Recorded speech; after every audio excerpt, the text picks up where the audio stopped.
But we start with March Madness this weekend. Some trends for you to think about as we have, I think my friend, and obviously you know him as Matt Cruzen, put it perfectly when he said, expect the unexpected this year in college hoops. And lo and behold, we get Florida Atlantic University versus San Diego State for a trip to the final.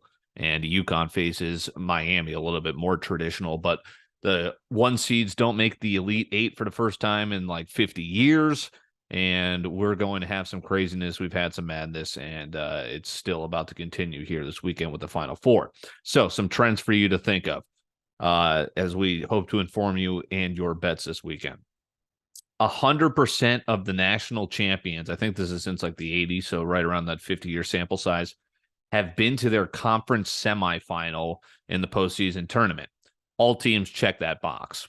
When you really think about it too, right? Obviously, that just means like a lot of at-large teams, so to speak, have not made it. So all four teams check that box. FAU won their conference. SDSU was in the semifinal, if not won it, or at least was in the final. UConn lost to Marquette in the final, and then Miami was in the semifinal. And I could have that wrong, but they have all been to their conference semifinals. All teams check that box. 15 straight years the national champ has been in the ESPN Top 25 Basketball Power Index. Miami is currently 26th. Florida Atlantic is 33rd. So does that maybe take out Miami, who's currently 5.5-point dogs against UConn, FAU, 2.5-point dogs against San Diego State. 13 out of those 15 years, the champ has been in the top 8, right? So that basically takes out a good third of those. South Dakota State. San Diego State is 15th currently. UConn is 3rd. UConn's the only team in that top 8, so to speak. They've been there even before the tournament, too. That's the thing. As the tournament games have gone on, this has been updating, too, and Miami is still currently 26th, FAU 33rd. They were a lot further down when the tournament even began.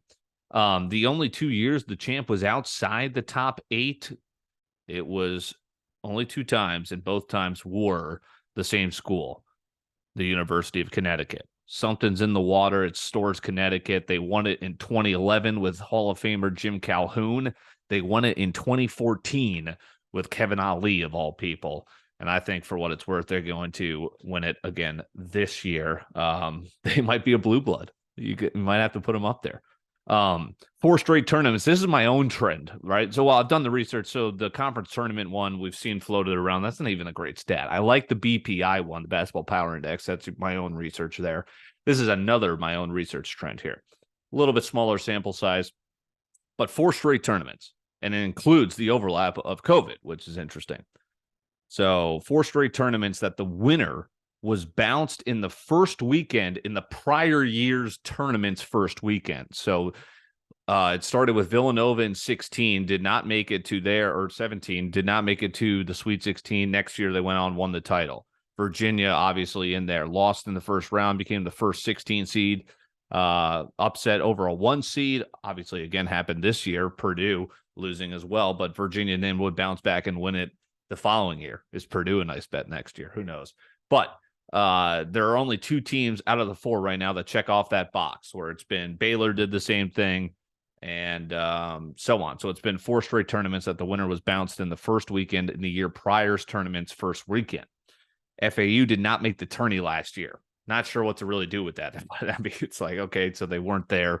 It's going to be a long shot, but who knows? Miami made the Elite 8, so that would take them out. They went far last year, and here they are, backing it up with a Final Four appearance. Miami versus UConn scares me as a man that holds a UConn plus 900 ticket. UConn lost in the first round to New Mexico State last year.